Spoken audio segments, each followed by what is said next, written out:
नमस्कार. आज आपण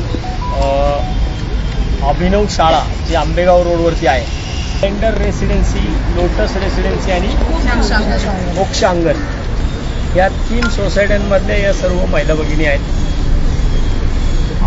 माझ्याकडं भक्तीताईंनी एक तक्रार केली होती की या भागामध्ये, या रस्त्यावरती म्हणजे अभिनव कॉलेज ते नवले ब्रिज हा जो सर्व्हिस रोड झाला आहे, त्या हायवेच्या खालच्या सर्व्हिस रोडवरती अनधिकृतपणे वेश्या व्यवसाय चालतो आणि ह्या वेश्या व्यवसायाचा त्रास या सर्व महिला भगिनींना होतो. मागच्या आठवड्यामध्ये आमची एक महिला भगिनी तिच्या मुलाला शाळेची गाडी येत होती म्हणून ती महिला भगिनी तिकडे उभी होती रोडवरती.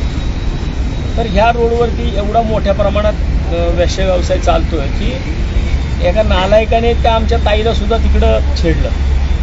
त्याच्यानंतर भक्तीताईंनी मला तो विषय सांगितला आणि मागच्या आठवड्यामध्ये आमची मीटिंग झाली होती या संदर्भामध्ये. कारण ह्या सगळ्या लोकांचं असं म्हणणं आहे की यांनी सगळ्यांना निवेदनं दिली, पोलिसांना निवेदनं दिली, आमदारांना दिली, खासदारांना दिली आणि त्याच्यानंतर मग सगळे लोक माझ्याकडे आले. त्यांनी मला परवा दिवशी सांगितलं, म्हणून मी म्हटलं की आपण निवेदनं देणं जास्त करून आपल्या खात्यामध्ये बसत नाही, म्हणून म्हणलं डायरेक्ट मुळावरती गाव घालायचं. म्हणून आज आम्ही वरपासून 4 लॉजेस, ज्या 4 लॉजेसचा इथं मोठ्या प्रमाणात या सर्व सोसायट्यांना त्रास होतो, ह्या 4ही लॉजेसला आम्ही आत्ता निवेदनं दिली.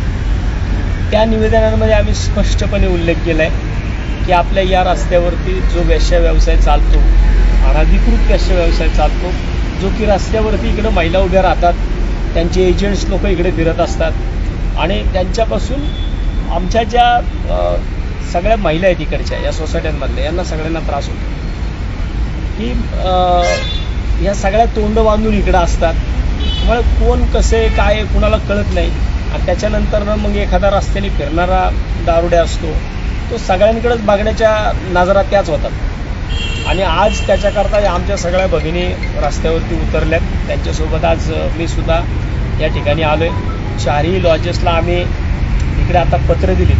त्या आजच्या फेसबुक लाईव्हच्या माध्यमातून मला या सगळ्या लॉजेसवाल्यांना एक इशारा द्यायचा आहे, त्याशिवाय यांच्या एजंट्स लोकांना सुद्धा, की जर इथून पुढं ह्या रोडवरती आम्हाला कुणी अशा प्रकारे अनधिकृतपणे वेश्या व्यवसाय करताना इकडं आढळला किंवा त्याचे एजंट्स जर इकडं कुठं दिसले, तर छत्रपती शिवाजी महाराजांनी ज्या पद्धतीने चौरंगा केला होता त्या पद्धतीने आम्ही सुद्धा चौरंगा करायला मागं पुढं बघणार नाही. मग जर आमच्या आया बहिणींना इकडे त्रास होत असेल, आज मी बघत आलोय वरतून, मला खरंच लाज वाटली मला आज की हे सगळे मालक मराठी आहेत आणि यांनी सगळे शेट्टी लोकांना हे चालवायला दिलेत लॉजेस, सगळे लॉजेस इथून तिथून. आणि ही लोक इथं राजरोसपणे या गोष्टी करतात. ह्यांचा स्पष्ट आरोप आहे या ठिकाणी या 4ही हॉटेलवरतीच हा सगळा व्यवसाय रात्री दिवसा चालतो. रात्रीचा तर सोडा, दिवसा बी चालतो. आता मागाशी मला यांनी फोटो दाखवला की सकाळी 11:30 वाजता सुद्धा या ठिकाणी पेट्रोल पंपाच्या बाजूला, बापजी पेट्रोल पंप ना, त्या बापजी पेट्रोल पंपाच्या बाजूला सुद्धा हा विषय चालू होता आणि त्यांनी मला सकाळी 10:30चा फोटो दाखवला. तरीसुद्धा लॉजिंगवाला म्हणतो की आमच्या इथं चालत नाही. पण तुमच्या इथं चालत नाही, त्यांच्या इथं चालत नाही, पलीकडच्यांकडे चालत नाही, मग चालतं कुठं? हा काय रस्ता स्पेशली त्याच्यासाठी आहे का? माझी महानगरपालिकेला सुद्धा याच माध्यमातून विनंती आहे. इकडे स्ट्रीट लाईट लावलेल्या आहेत, त्या स्ट्रीट लाईट सगळे बंद आहेत. त्या स्ट्रीट लाईट बंद असल्यामुळं अंधाराच्या याचा सगळा फायदा घेतला जातो. पोलीस कर्मचारी इकडे येतात, जातात, परत त्याच्यामध्ये 4 दिवसांनी हे व्यवसाय चालू होतात. आज या 4ही हॉटेलची सगळी पाहणी केलेली आहे आणि या 4ही हॉटेलच्या प्रवेशद्वारांवरती मोठ्या प्रमाणात काचा आहेत आणि महाराष्ट्र नवनिर्माण सेनेची काचा फोडण्यामध्ये स्पेशालिटी सगळ्या महाराष्ट्राला माहिती आहे. त्यामुळे मला वाटतं की इथून पुढे फक्त आम्हीच नाही, आमच्याबरोबर काही तुम्ही लोकांनी सुद्धा आलं पाहिजे. अन्याय तुमच्यावरती होतोय सगळीकडेच. वसंत मोरे असेल किंवा आमची ताई असेल, भक्तीताई असेल, सगळीकडे पुरू शकत नाही आम्ही. ज्यावेळेस तुम्ही आज ज्या पद्धतीने रस्त्यावरती उतरला, अशाच पद्धतीने कायम रस्त्यावरती राहा. आम्ही तुमच्यासोबत असू, परंतु आम्ही जिवंत माणसांचं नेतृत्व करणारी माणसं आहोत. ज्या ठिकाणी आम्ही केलेल्या कामाची आमच्या पाठीवरती थाप पडते, ज्या ठिकाणी आम्ही केलेल्या कामाची दखल घेतली जाते अशा ठिकाणी आम्ही एकदा नाही 10 वेळा येऊ. मला या गोष्टी कळतात आहे की तुम्ही सर्वजण व्यावसायिक आहात, तुमच्या नोकऱ्या आहेत, अगदी. पण एक गोष्ट लक्षात ठेवा, आपण छत्रपती शिवाजी महाराजांच्या महाराष्ट्रात राहतो. त्यामुळं कोणत्याही परिस्थितीमध्ये घ्यायचं कोणाला कारण नाही आहे. इकडे काय मोगलाई लागून गेलेलं नाही आहे की बाबा कुणी येईल. ते पिक्चरमध्येच असल्या गोष्टी चालतात. अडवणं, नंतर तुमच्या घराचे दरवाजे वाजवणं, तुमच्या दारावरती दगडी मारणं, पत्र्यावरती दगडी टाकणं, हे दिवस गेले आता. त्यामुळे तर रात्रीच्या अंधारात अशा कोण गोष्टी या ठिकाणी करणार असेल, भक्तीताई असेल, आम्रपालीताई असतील किंवा अजून या ठिकाणी उभ्या असणाऱ्या आमच्या सगळ्या भगिनी असतील, यांच्याकडे जर कुणी वाकड्या नजरेने बघितलं तर लक्षात ठेवा, त्यांच्याकडे वाकड्या नजरेने बघण्यासाठी डोळे सुद्धा जागेवर राहणार नाही. तेव्हा बाकीच्या गोष्टी लांबच राहिल्या. आम्ही आज फक्त निवेदन द्यायला आलो आहे. जास्त करून आम्ही निवेदनाची भाषा बोलत नाही, आमचे बाकीचे विषय असतात. परंतु आज पहिल्यांदा यांनी मला विनंती केली. सगळं स्थानिक पब्लिक आमच्याबरोबर आहे. आमचे 4 कार्यकर्ते येऊन कधी कार्यक्रम करून जातील सांगता येणार नाही. आता एकाला आवाज ऐकवलेला आहे, त्यामुळे आता बाकीच्यांनी त्यातनं काय ते शहाणं व्हावं. मला भक्तीताई या ठिकाणी 2 मिनिटात बोलते. नमस्कार, मी भक्ती कुंभार.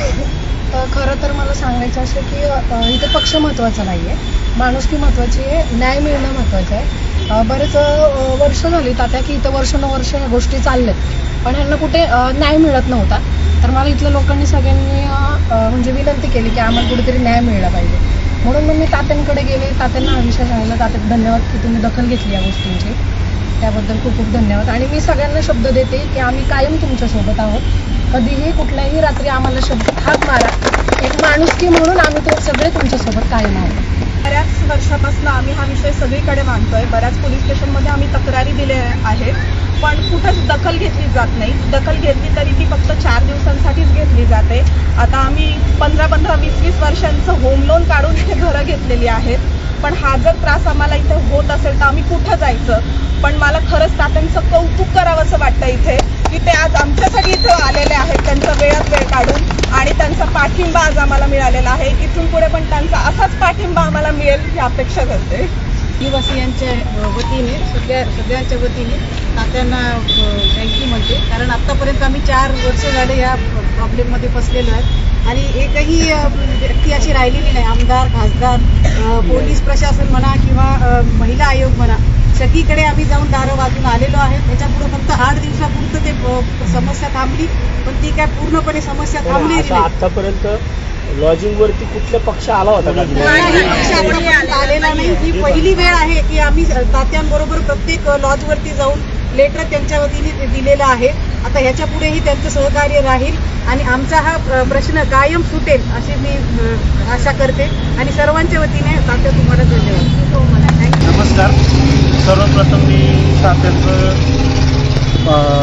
आभार मानतो की त्यांनी हा प्रश्न इतक्या जटिलतेनं मांडला की आम्ही बऱ्याच, जशा ताई म्हणल्या, आता बऱ्याच खासदारांच्याकडे गेलो, आमदारांच्याकडे गेलो, पण कोणीही इतकं ग्राउंड लेवलला येऊन प्रत्येक लॉजमध्ये जाऊन प्रत्येकाला, आणि तात्यांच्या भाषेत सांगितलेलं आहे की काय होईल नंतर. ते खूप प्रशंसनीय आहे. कोणीही आतापर्यंत आलं नाही. मी देशमुख साहेब असो, आम्ही प्रत्येक वेळेस प्रत्येक जणांच्याकडे गेलेलो आहे. मागील 3 वर्ष 3 वर्ष फॉलोअप घेतोय. आम्ही स्वतः सुद्धा लाईनवर काम करून आलो. आम्ही तर कमिशनर ऑफिसमध्ये जाऊन आलोय. माझे मित्र आहेत संदीप पाटील, कमिशनर ऑफिसमध्ये पण जाऊन काही उपयोग झाला नाही. त्यांनी फोन केला तेवढ्यापुरतं होतंय, पण कंटिन्युटी नाही राहत. पण जसं तुम्ही आज केलेलं आहे ते अपेक्षित आहे, त्याचा लाभ होईल. आम्ही परत तुम्ही आमच्या मागे उभा राहावी अपेक्षा. गुरुवारीच आम्ही तात्यांकडे जाऊन आलो होतो. आज 3 दिवसामध्ये तात्या जागेवरती प्रत्येक हॉटेलला भेट देऊन त्यांना निवेदन दिल्यात आणि त्यांना एक आता पुढची 100% धास्ती आहे की आता मनसे काय करेल आणि इथून पुढे होणार नाही अशी आम्हाला पण खात्री. आता बाकीचे लोकप्रतिनिधी आहेत त्यांनी खरंच तात्यांकडनं धडा घ्यायला पाहिजे की जे सामाजिक जे प्रश्न आहेत ना ते ग्राउंड लेवलवर येऊनच तुम्ही सोडवायला पाहिजेत. जर तुम्ही वोट मागायला येता, निवडणुका जवळ आल्यावर येतात, तेव्हाच तुम्हाला लोकांची आठवण येते ना, तर ती जेव्हा त्यांचे प्रश्न असतात तेव्हा पण तुम्ही ते त्यांच्या ग्राउंड लेवलवर असूनच सोडवायला पाहिजे. ठिकाणी काही आमच्याकडे जी पुंजी होती ती खर्च करून इथे घर घेतलं की निवांत शांत कुठेतरी राहायला मिळावं. परंतु इथे गेल्या 2 वर्षामध्ये हा जो प्रकार सुरू झाला, आम्ही 100 नंबरला फोन केला, अनेक निवेदनं दिली, कुठे काहीही झालेलं नाही. परंतु तात्यांनी आज आमच्या सोबत प्रत्यक्ष येऊन ही जी काही कृती केली ना, त्यामुळे आम्हाला विश्वास वाटतो की ही समस्या कायमची 100% तात्यांच्या मार्फतच मिटणार आहे. बऱ्याच जणांकडून ऐकलं होतं की तात्या हे सर्वसामान्यांसाठी काम करतात, पण आज पहिल्यांदा आम्ही अनुभव घेतला. ते खूप असं अविश्वसनीय वाटतंय आणि खूप चांगलं वाटलंय. कोणतरी हा नेता आहे की जो सर्वसामान्यांसाठी अवेलेबल आहे आणि ग्राउंड लेवलला येऊन काम करू शकतो आणि त्यांच्या पाठीमागे खंबीरपणे उभा राहू शकतो. मी खूप चांगलं वाटतंय. धन्यवाद करतो तात्यांना. मला वाटतं की आता ताई बोलल्या की सगळ्या लोकप्रतिनिधींच्या संदर्भामध्ये मला असं वाटतं ना की गटार साफ करायचं असल्यावर गटारात उतरावं लागतं. बरोबर आहे. आम्ही त्याच्यात गटारात उतरणारे आहोत. त्यामुळे आम्ही त्याच्यामध्ये कधीच विचार करत नाही की त्या गटाराचा आपल्या अंगाला वास येईल, त्याच्यापासून त्रास होईल. कारण समाजाला ही लागलेली कीड आहे. ही कीड जर आपल्याला घालवायची असेल तर मला वाटतं एकटा वसंत मोरे याला पूर्ण पडणार नाही. स्वतः नागरिक आपल्याबरोबर येतात. आम्हाला सुद्धा सन्माननीय राजसाहेब ठाकरे कायम एक गोष्ट सांगतात की लोकांची खरी कामं काय आहेत ती बघून करा, लोक आपोमत मतदान करतात. पण तुम्ही कुठेच एकटे नाही येत. आता मी सगळ्यांच्या वतीने सांगतो की आम्ही सगळे तुमच्यासोबत आहोत. आमच्याकडनं 100% तुम्ही आमच्या सोबत आहात, त्याच्या बाबतीत वाद नाही. मी उलट तुमची थोडी दिलगिरी व्यक्त करेन की भक्तीताईच्या माझ्यामध्ये थोडं मिसकम्युनिकेशन झालं. मला सकाळी मी 11:30 बरोबर ऑफिसला आलो होतो. मी 11:30 येणार होतो, पण ताई इकडे नव्हत्या. आणि मी ताईंना सांगितलं की माझी काम करण्याची पद्धत हीच आहे की जो माझ्यापर्यंत काम असतो त्यांनी सुद्धा तिथं जागेवर लेटर घेऊन आलो होतो. नाही, ताईंनी माझ्याकडे काम आणलं होतं म्हणून मी ताईला ते बोललो की ताई तू जर मला काम आणलंय ना तर तू पण तिकडे पाहिजे. जो माझ्याकडे काम आणतो तो माणूस पण तिकडे पाहिजे आणि तिकडे स्थानिक लोक पाहिजेत. मी गाढवाच्या ओझ्याचं काम करत नाही बस. कारण मी मागाशी एक शब्द वापरला की पाठीवरती थाप पडली पाहिजे. बाकीच्या पैशाविषयी परमेश्वराने खूप दिले. त्यामुळे ह्या गोष्टी महत्त्वाच्या असतात की तुम्ही सगळे आज मला वाटतं सगळ्यांना आनंद वाटत असेल की आता रविवार सार्थक लागला.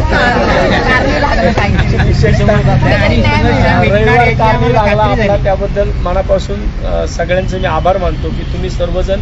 मी मगाशी बोलल्याप्रमाणेच मी पुन्हा एकदा सांगेल की मी असेल किंवा सन्माननीय राजसाहेब ठाकरे असतील, आम्ही जिवंत माणसांचे नेतृत्व करणारी माणसं आहोत. ज्या ठिकाणी आम्ही केलेल्या कामाची दखल घेतली जाते.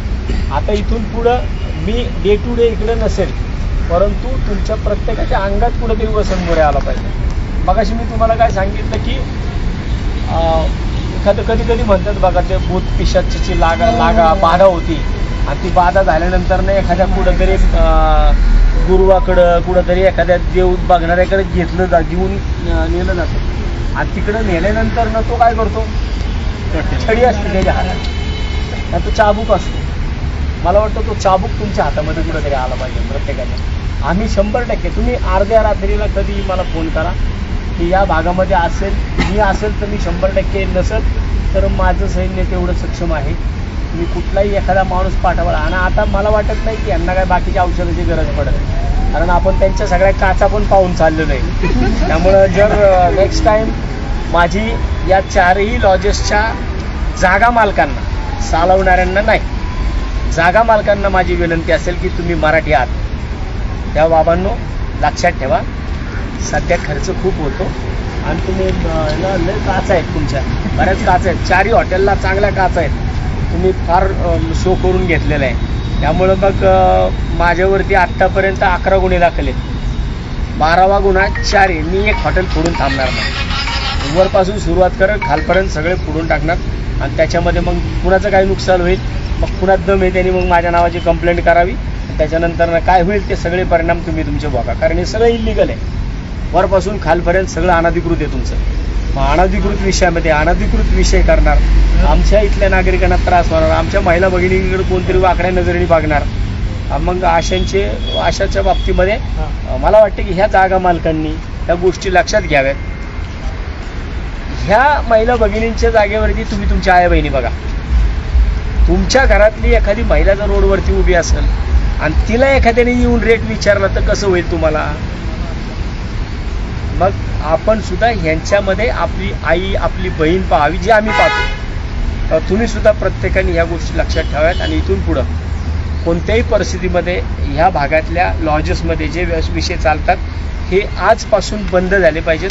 जर मला तसा काय विषय दिसला तर त्यांच्यावरती आम्ही काय कारवाई करणार नाही. पोलीस त्यांच्यावरती काय कारवाई करायची ते करतील, परंतु आमची कारवाई ह्यांच्या बाबतीमध्ये होणार. म्हणून मी मगाशी आल्या पहिलं सगळ्या आमच्या भगिनींना सांगितलं की आपण मुळावं गाव घालायचं. निवेदनं देणं हे नंतर ना, नाही ऐकलं तर मग त्यांच्यावरती मग मी निवेदन पोलीस स्टेशनला देणार नाही, मी निवेदन बांधकाम विभागाला देणार.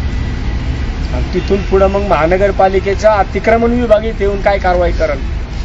मग खाली मुळातलं JCB लावणार, वरतीपर्यंत टॉपपर्यंत तुमचं मग त्याचे ते फारांडे असते ना वरपर्यंत चालेल. मग प्रत्येक मालकाला कळेल की आपण एवढा खर्च केला तो काय झाला.